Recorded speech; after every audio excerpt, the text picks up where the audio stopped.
Welcome to the She's a 10 times 5 show with hosts Laurie Jabbar and Michelle Emick.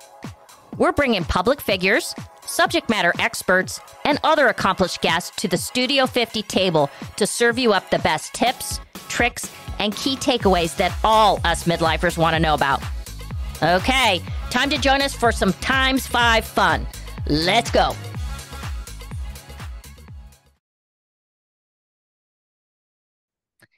Hey everyone, welcome to She's a 10 times 5. C'est quoi? I gotta do it, gals. Gotta do it. Okay, we have a great episode today. We are talking all things Barbie. We're gonna chop up the Barbie movie. We're gonna chop up Barbies in general from our childhood to today. And we're going to talk a lot about women empowerment and supporting women because there's a lot of messages that have come about from the movie and dialogues outside of the movie that I think are really worth our time to kind of just discuss. All right. So we have our usual suspects, all 4 of us. I am Laurie.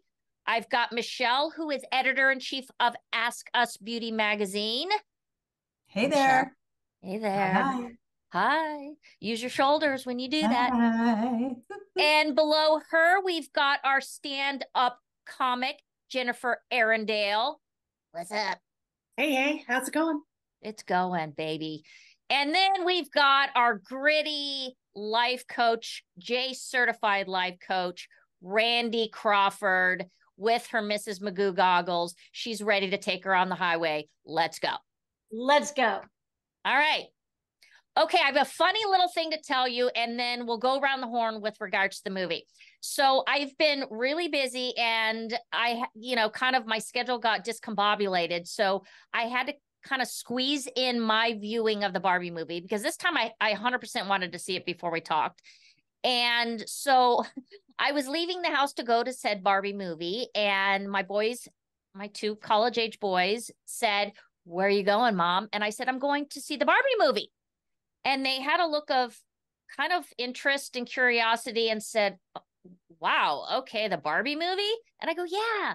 They go, "Who are you going with?" And I said, "I'm going by myself." And my youngest said to me, "Mom, that's just about the saddest thing I've ever seen you do before." So there you go, gals. I went alone, solo, to see the Barbie movie. And I'm going to start with, I loved it. Loved it, loved it, loved it. I thought it was very well cast. I thought it had great messaging. Little campy, like Michelle, you had, I talked. Some cheese that we could have done without that I wanted to skip through. But I thought it was a fantastic movie. Michelle, what say thee? Okay, I have a quick question. Do people think it's weird to go to the movies by themselves, or is it just that movie? Because I love to go to the movies by myself. Me too. I prefer it, actually. That's a really great question. I don't know because I don't think I've ever gone to a movie by myself. Oh I think it was they were surprised that I was going to see this movie because they have their male machismo lens on, and the fact that I was going to see a movie like this by myself, and I thought they Randy, Jen, what about you guys? Do you go? I thought Laurie was teeing up that Sean or Connor was going to go with her. That's where I thought that story was going. So I tried that. I even dangled Dua Lipa and Margot Robbie, but I got no taggers. So I used to go to the movies all the time by myself. I snuck into Flashdance 16 times by myself. Ooh. Well, that's Flashdance was worthy. Yeah, that was a great movie. Yeah. Okay, Michelle, what do you think about Barbie? Movie? I thought I loved the visuals. I thought the people that designed the sets and the wardrobe and all that, it was amazing. I thought the messaging was great about women's empowerment. I thought it was, a fun movie. I don't know. I guess I wasn't as crazed about it as so many people were. I mean, I love seeing a female director, and I love the fact that it like blew out all these other movies. Like, because I feel like everything that makes it to #1 in the box office is always violence and I don't know, all those kind of action thrillers. So hey, there was a little violence in this movie. There was a little bit. The scene went wild. Okay, scene, yeah, but I think overall, messaging was good. I think I mentioned this before. My 11-year-old went and saw it. I think that the messaging went way over the heads of an 11-year-old. I think, like I said, visually they were like, oh, Barbie, but they didn't really understand the concepts. So I think it's for a little bit older. Did they not understand the term beach off? No, I'm gonna beat you off. And I didn't explain that. Okay, good. So yeah, we stepped right over that. Or the part when she's like, I have a vagina and Ken has a penis. There's some weird things that were kind of, but yeah, I mean, I don't know. Like I did like the fact that women got together and kind of made it fun. Yeah. Again, not me. I wasn't dressing up in the pink and going with a group of girls, but I loved that it kind of had that Taylor Swift feel, like kind of female power, women unity type thing. So I thought that was fun. Yeah, I did too. And I think that's probably why my kids thought I was like so lame, but it was really cute. The people around me, there was a lot of moms and daughters, and there was one that was mom, daughter, and granddaughter, which I thought was rad. And they were all taking selfies and stuff, and they were dressed really cute. I love that. All right, yeah, Jennifer. I was just going to say the outfits, like, I don't know about all of you guys, but same thing in the theater I was in. People came in with pink sunglasses and shoes and outfit. I mean, people were going all out. I had on a hoodie and some sweatpants. So there we go. Yeah. All right. Okay, Arrundale, what say thee? Well, I think it was a work of marketing genius, kind of to what your point. It isn't for children. And yet they didn't not market it to kids, which was super brilliant because the box office just went berserk. And, I had two little kids next to me and they fell asleep at about 30 minutes in, which was good because they were also kind of annoying. But I thought the movie was amazing. I really liked the Kate McKinnon character because it sort of reminded me of kind of my childhood. I wasn't the weird Barbie, but the weirder Barbie kind of person. The messages, some of them were a little bit too on the nose, but overall, I think that the characters were really complex. And a friend of mine, we had a little debate on text last night because she didn't like it. And I said, I loved it. She said, I like real movies with real complex characters. And I said, I don't think you can really get that much more complex than Ken and Barbie were in this movie as they evolved and as they were trying to find out who they were. So I thought it was brilliant. I thought there were so many brilliant moments.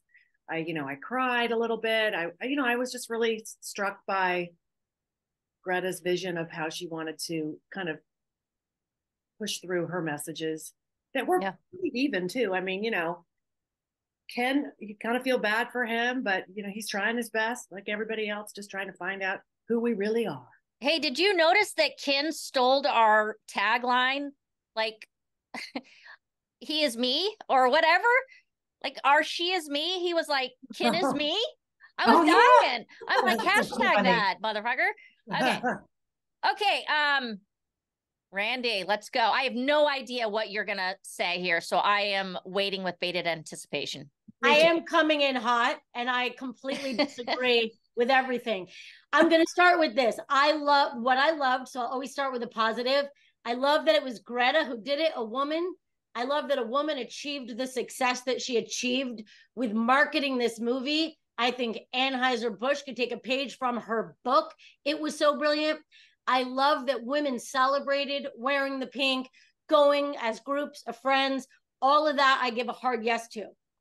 The next hard yes is to the scenery, the pink paint, Ryan Gosling's dancing, Margot Robbie was beautiful. So all of that, that's my positive.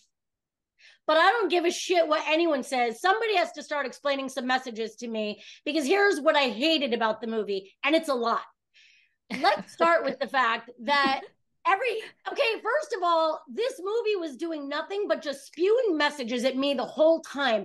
I didn't even feel like I was watching a freaking movie. I thought I was watching a movie about how, when you have an all women led society, life is great. And then you go to the real world and the patriarchy sucks. And I'm sorry, ladies, but I'm sitting in a movie at 2:30 in the afternoon. And guess what?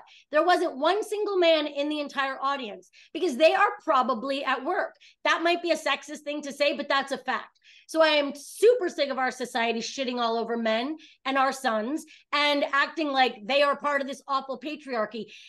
I have also had very negative experiences with men in my life, from working, from trauma, from a lot of different things. So I don't sit here though and say that the patriarchy is all bad. Now let's talk about quickly about the messaging without doing any spoilers. When the Barbies need a reset and refocus, what do? They don't do it by being smart and using their brains. They put their boobs out, they start acting dumb, and they start serving beer to men to distract them. Why is that women's empowerment? I was vomiting in my mouth. No, but I think that I took it totally different, Randy, because I think that they showed that as the cop out. That was the message, not like, because they had to do a reset because that wasn't the direction in which Barbie was meant to be. The messaging that I liked was more along the lines of the beauty of the real world. Like, as messy as it is and as hard as it can be, and yes, they might have gone overboard with the patriarchy stuff, but I think it was this element of like, you know, life is never perfect as Barbie world. And when you get out, you have to do some things to accommodate and to adapt and to struggle through. But that was the beauty of it, is that it is messy and there is hope and there is light, but you have to seek it out. You can't sit back and wait for it to magically just be that way. You have to earn it, if that makes sense. And I love that, because I think that sometimes women think that they are entitled, as do men. Don't get me, wrong on that one, but you have to earn your seat at the table. It is not something given to you just because of quota. It is something you have to get on your struggle bus and get. That was my take. Why then did they have at Mattel, in the scenes at Mattel, there wasn't a woman at the table? The women were played as secretaries. And while we all love America Ferrera's speech, of course we do. That was my favorite part of the movie. I just have so many questions about. I'm also wondering, when you say, Jennifer, that you cried, let me just tell you, I must have watched 500 TikToks before going to this movie that actually was part of the marketing that made me so curious, because half of my friends hated it. Half of them loved it and said, Randy, you're going to cry. You're going to be like, oh, and you're a mom of a daughter. So I was really pumped and ready to just enjoy a fun, silly Barbie movie. And I went with my friend, and I'm telling you, every scene we kept looking at each other like, what are we missing? Why do we think this is so silly? And why aren't we emotional or sad? Or like, maybe that's something in my childhood to explore.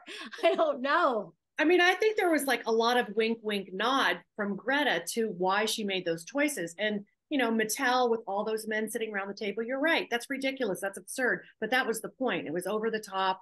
It was even Mattel realizes that while the creator of Barbie is stuffed back in the kitchen, we can laugh about it because we actually aren't really pointing it out, and the hypocrisy and how ludicrous it is.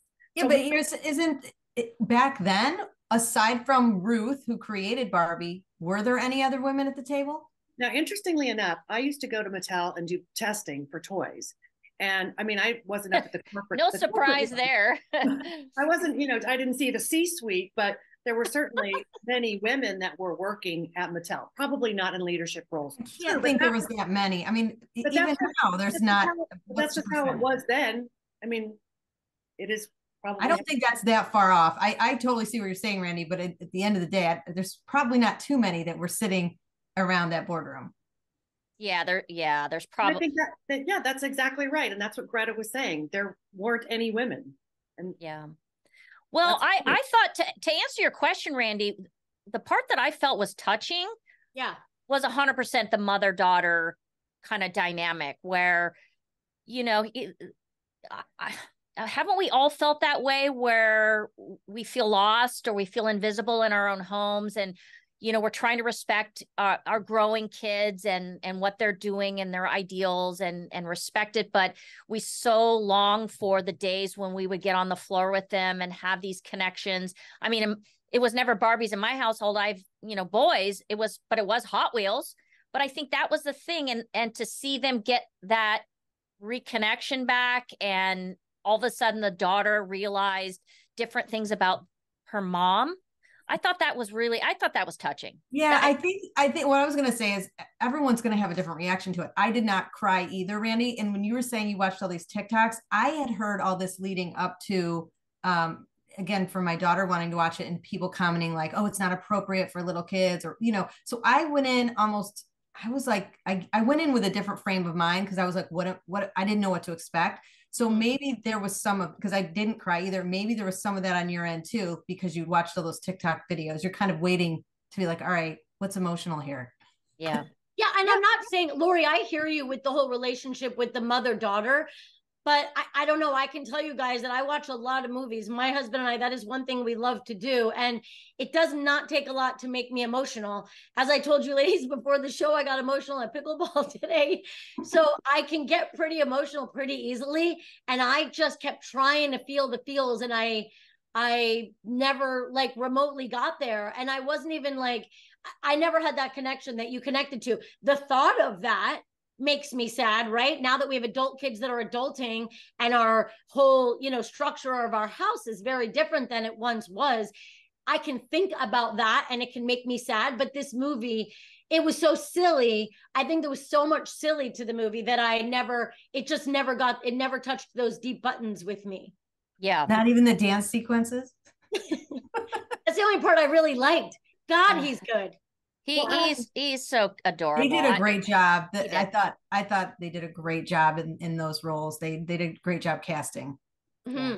My favorite part, honestly, was when Rhea Perlman was talking to Margot Robbie about her daughter, and when she held her hands, and they played all of those, beautiful scenes of children and from a diverse grouping of images that were transmitting a humanity to Barbie, that her original intention was, while this is just a doll, my hopes for the dolls or whatever women is that they're very complex and, very multi-leveled and passionate and all those things. So that for me was one of the best moments in the film.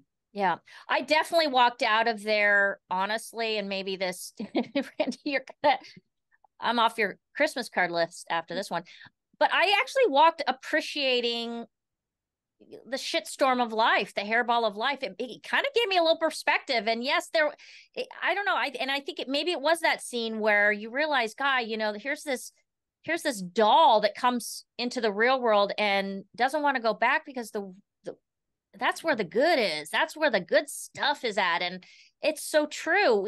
Perfection and predictability and all of that stuff that happens in Barbie world it sucks compared to waking up in a shitstorm. I don't know. That's what I walked out with. Me too. Okay.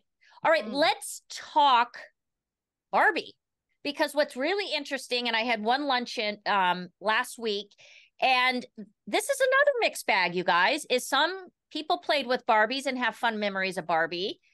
Some people weren't allowed to play with Barbies. Some people had no interest in Barbies. So let's talk about it, because I think, I'm a blonde hair, blue eyed girl. So Barbie was very relatable to me. Right.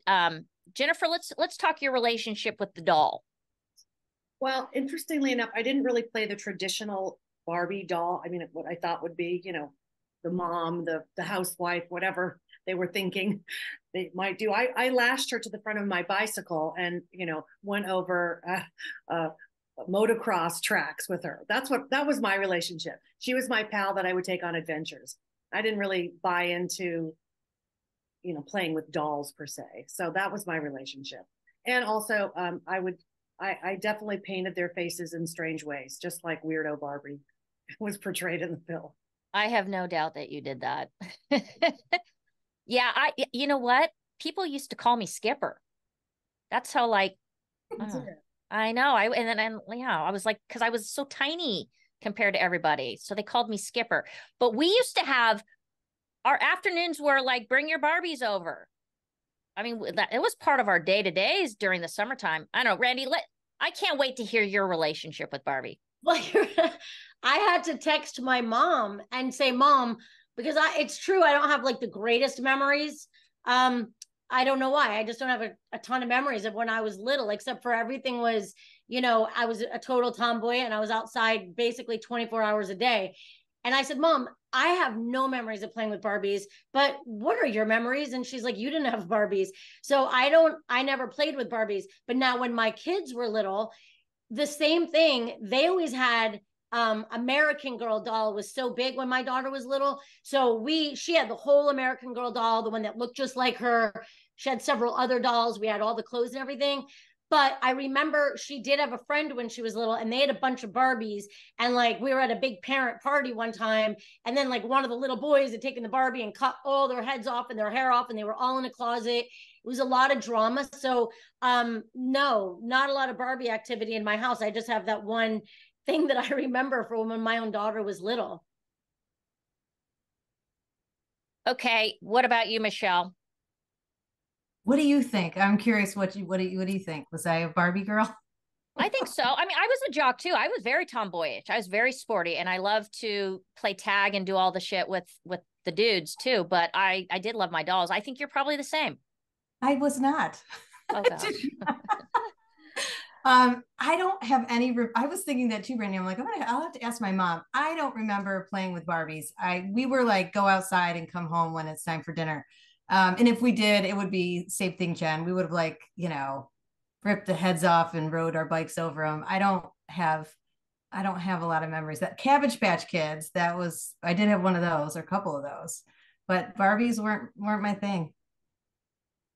And my kids weren't into the Barbies either. I bought the Barbies and American Girl doll, all of that things. They were just more interested in art, or I don't know, what was my daughter doing? What was Lulu doing all those years? Not playing with dolls. Yeah. Well, it's kind of interesting because I'd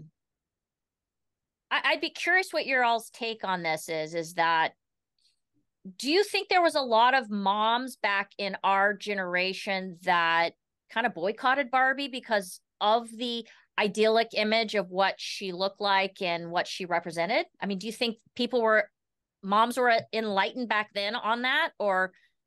Well, I think that's a good question, because as you're talking, Laurie, I'm sure that you were as much of a tomboy as everyone on this panel, probably more so. But my mom didn't buy us Barbies, nor would our parents ever have sat on the floor and spend time playing with us with these Barbies, which is why I'm sure most of my time was spent outside. So maybe had I had the Barbies, I would have played with them. I just really don't think that that's something. And I love that you also brought up what she represented, because listen, I love Barbie. I started out my thing saying, I love the pink and the pretty and the fun. It is all so fun, but without a doubt, my image of beauty growing up my entire life has been you're tall, you're thin, you're blonde hair, your blue eyes, you know. And then I lived in Texas for many years, and that is the way a lot of the women there look. I mean, they are drinking the pretty water. I don't know what they're doing in Texas, but they look like Barbie. That was what the standard of beauty was for me. And I'm not saying it's good or bad, but somehow that was in my psyche my entire life. Yeah, it wasn't until Cindy Crawford stepped onto the scene that kind of flipped a switch, right? All the models were blonde and blue-eyed. And I think they did a good job. To flip it back to the movie on the Barbie, with the cellulite comments and the feet thing, I think they did kind of make a mockery of the perfection. I don't know. So, but yeah, I don't think I ever really thought about it until recently about if I had been a mom of girls, would I have, and you know, they tried to evolve Barbie and failed miserably on a lot of counts, but it does represent kind of the unachievable. And even Margot Robbie, I mean, shit. I mean, is she as close to perfect as they get? I mean, wow. Yes. I mean, yeah. I mean, they had a little bit. You see a lot of the people out dressing up for the Barbie movie. It kind of made me laugh because most of them kind of look like her. I was like, are we perpetuating this whole, you know, it's supposed to be the opposite message, but kind of seems like those are the ones that were dressing up in the little mini skirts and the outfits. I don't know. Whatever. Well, as a mom of horned frogs, I got to tell you, it's uncanny with that Texas comment, Randy, how many Barbies there are there. I walk around going, dear God, did they just like, not, sorry, hey, did you see that guy that got fired TCU. for calling it was a Barbie. Anders? Yeah, did you see that? He got fired. Yeah, she kind of looked like Barbie though. Did you see her? He called her a Barbie. and he got fired. Yeah. Who did? He's like was he an announcer for the Washington Commanders? Yeah. And it was a people news are dumb. reporter, and It she was on walked air by. a couple days ago. It was People on are air. Yeah, dumb. and he said like, "Oh, hey Barbie," like he made some comment, and she got offended, and he ended up getting fired. Yeah. I'm probably not telling the Well, story very well, but that's Wow. the Yeah, you can't do dumb things like that. Yeah. You know? Okay, let's talk bigger picture here. Because this is kind of what our platform is about. It's about women supporting women and feeling empowered and paying it forward to the next generations and using our voice, right, to speak about topics. Coming out of that movie, did anything inspire you, especially with America's little soliloquy on how women are treated and treat one another? Is there anything you kind of want to lob up as things you hope to see and you want to proselytize as part of being a woman that does in fact support other women? All right, Michelle, this is your deal. No, I was just going to say, I think the biggest takeaway was I was thinking this is such a great message just to bring awareness, you know, for the men that were in the audience. There were quite a few where I was, but at least it left them thinking, right? And that's kind of all we can ask for, because hopefully that's what they were thinking when they saw it. Like, okay, I get it. Well, let me ask you this. Is there something that you feel like you should be doing better as a woman and a middle-aged woman? No, you're perfect. Okay. No. All right. I mean, in terms of what, women supporting women? Well, no, I mean, you're a great supporter of women. That's your magazine's platform as well. But is there something you personally kind of reflect on, saying, you know, I want to do more of X, Y, and Z? I don't know. Maybe just more of continuing, just being supportive of everyone. I mean, I don't know. I guess that's kind of general. I can't really think of anything right off. Nothing stands out. I feel like I try to do that in my everyday life. Maybe being less judgmental. That's kind of hard to do, you know. Barbie is that's what we think's the stereotype of the blonde, blue eyes, and you know, so what? Yeah. Well, let me lob this up. Maybe this will help, and then I'm going to pop down to our life coach Randi, who deals with a lot of women, both young adult and parental age. I kind of like, you know, me. I get reflective a lot. My brain goes and goes and goes. And then my mind goes. But I thought about this, boundaries. And one of the things that I want to really try to do better as a woman is create better boundaries and be less tolerant to women that are talking shit on other women. Because a lot of times I feel like there's moments where I don't like it and I know I shouldn't be participating, but I'm a passive participant. I'm culpable, even though might not say anything. I'm culpable because I'm entertaining it, if that makes sense. And the second thing is I really hope that somehow, and especially with this platform, we can start reaching a little bit of a younger audience. We did that with the Rachel C. Thomas interview on human trafficking. I would love to see us do more in that lane of things that can be relatable and life lessons to women, so we're servicing them too and helping to support them. So those are two things I think that's great. I mean, I definitely think the younger we can reach a younger audience. I think that would be a big win. And man, I'm gonna honestly start cutting out the individuals that I feel like aren't in my wheelhouse of supporting others. Anyway, Randi, you and I have talked a lot about this, and I know you deal with this a lot. What say you on this? Well, okay, so this part of the movie was music to my ears. The whole beginning of the movie, when each Barbie is in her own individual Barbie house, she's looking across the way, hey Barbie, and everyone is, I mean, obviously, to me, that is the ideal world. So women empowerment, women running the government, whatever. I love the message of, I don't care what that Barbie looked like, what her size was, what her color was, what her shape was, or what she was wearing. Every single Barbie supported every single Barbie in that movie. And since the beginning of time, there have been mean girls. It's not anything new. but social media has made life that much harder for people. And so if we could figure out in this world, in this generation, how to get girls to understand that we are not each other's competition, we are each other's supporters, we have your back, and we want what's best for each other. But that's not the world that we live in. And when girls start to realize that we need each other and we could be there for each other, that is a message I stand behind 500%. Wow, I love that. Love it. Drop the mic, Crawdaddy. Let's well, go. I just love it so much. Hey, Barbie. Hey, Barbie. Barbie. I'm like, hey, Barbie. I was saying hi to her too. It's not like that in your As long as she wasn't like, hey, Barbie, and then she's like, oh, you know that Barbie. That's hey, real Barbie, world. what a bitch. Yeah. Yeah. Okay, Barbie, that's how I met Barbie. Yeah. Okay. Jennifer, what say you? Kind of put you on the spot a little bit, didn't I? No, there were two things. There was the one, I think the quote where Rhea Perlman was saying that, you know, women stood back, or mothers stood back so that their daughters could see where they've come from, which was an interesting. Do you guys remember that? I should find it. I don't remember that part, but she had a lot of great choice nuggets of wisdom. Mm-hmm. Well, it was like the last scene in the movie.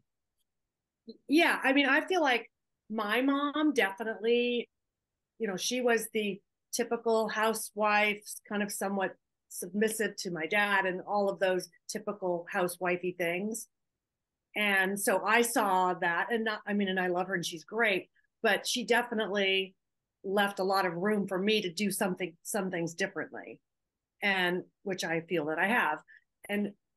But I think my generation, I hope that I'm showing my kids all of the possibilities of who they can be and not holding myself back at all, so that they can say, you know, she's a 10 times 5, you know, there's no time in your life where it's too late or you missed out or anything, that you should strive to do all of the things that you want to do in your life at any time.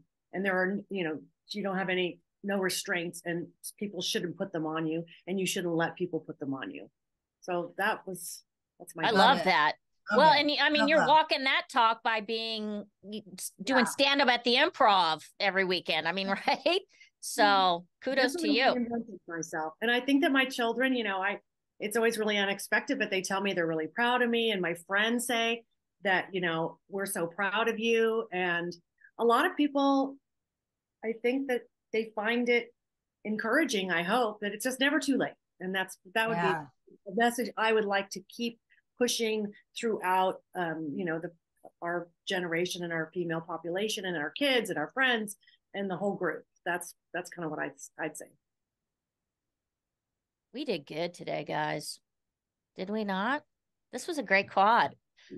Okay, we're going to end on Around the Horn, our weekly rule to live by. I'm going to start we've been putting Michelle and I's on the gram. I'm going to start putting everyone's on the gram, because I think there've been really good ones. So let's start with you, Michelle. What do you got this week? Okay, so mine kind of ties into what you were saying about relationships. And I was going to say that friendships are really about quality, not quantity. Ding, ding. Okay, let's flop over to you, Crawdaddy. What you got?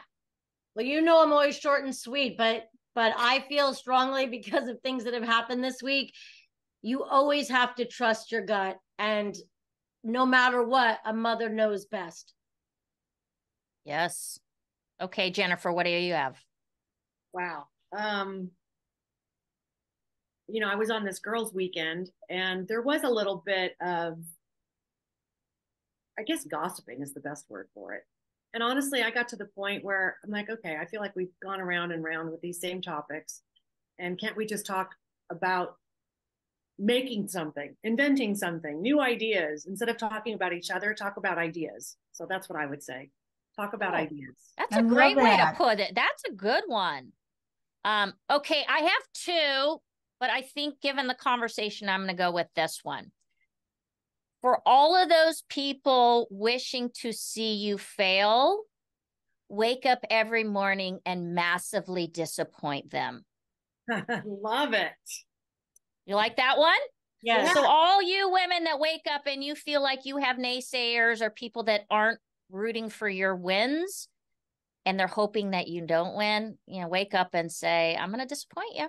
So anyway, there you go. Okay, you guys want to have some fun? Yes. Yeah. Okay. I have not prepared the gals for well, Michelle's in on my secret.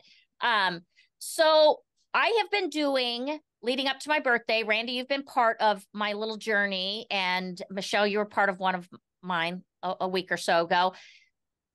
Random act of kindness. So I was thinking about this, and I want to do something with this group. And so we're going to call a few women that I know, and we're going to make them feel good in the spirit of this whole Barbie movie. And because I feel like they could use that little pick me up and women supporting women. So what do you say? Like right now? Right friggin' now. And they have no idea. Yeah, let's go. Let's go. Okay. Can you hear it? Yes. Hello? Hey, Kel, it's Laurie. Hi. Hi. I'm here in Studio 50 with my pals, Michelle, Randi, and Jennifer Arrundale. Hi, ladies. Hi, Kelly. Hi. So we just chopped up the Barbie movie, and for this week's random act of kindness, we thought it'd be really cool if we picked up the phone and spontaneously called people that we wanted to say thank you to and recognize. And you made the cut, my friend. Oh, nice. So yeah. Exciting. How exciting. So I just want to say to you, Kelly, because I don't think you hear it often enough, that it doesn't go unnoticed, all of the things you do for the people you love, and that you do it without expectation of a thank you or acknowledgement. And you've done it for me many times over. And I just want to say you really set the standard as a true friend. I appreciate that. That means a lot to me. Do I get any tears? Maybe a little. Okay, good. Okay, that is all. That is all. Enjoy the rest of your day. We love you. Thank you. Love you too. Okay, bye. Okay, bye. That was so great. That was I so know, sweet. That's awesome. I'm crying. No, you're crying. No, you're correct. Okay, No, does you are. anyone have one they want to do? Hello. Gainers, it's low jabs. What's up, girl?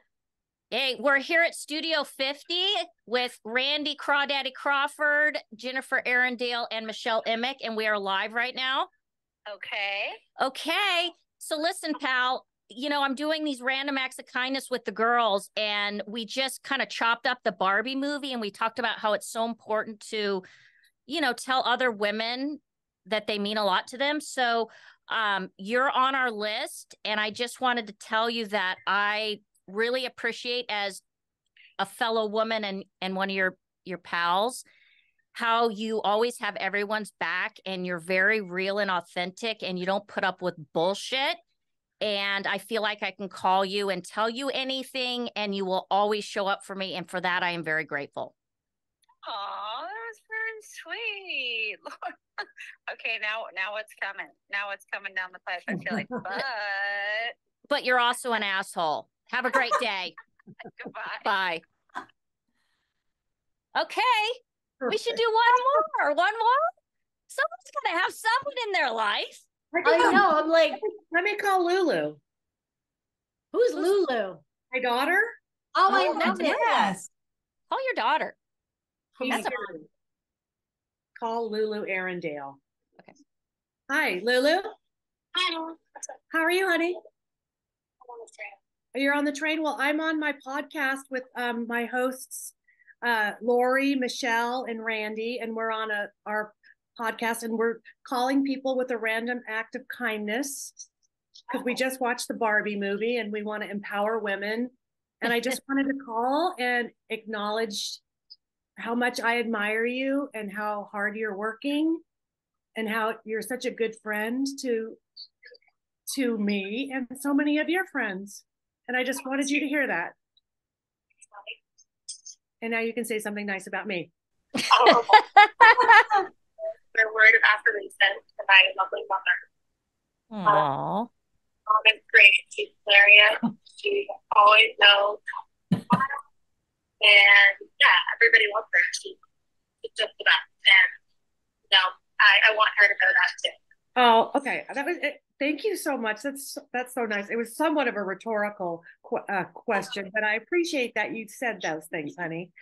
And enjoy your train ride. That is all for now. Don't forget to eat your vegetables. Yeah. Okay. Bye. All right, everyone. I thought we did great today, and thank you for putting up with my little antics at the end. You know, I always have to throw a curveball at everyone. And thank you everyone for tuning in, and we will catch you next week. If you have any suggestions for things you would like us to discuss, throw them our way, as always.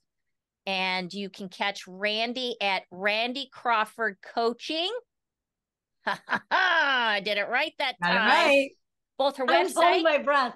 both her website and her Instagram, and Jennifer Arrundale. And Jennifer, your handle has a underscore in it, doesn't it? No, at Jennifer Arrundale. At Jennifer Arrundale, and then Michelle Emick Official. Yeah. And Ask Us Beauty Magazine, which is a bitchin' magazine, by the way. All right, we'll catch you next week, and thank you for joining. Bye, ladies.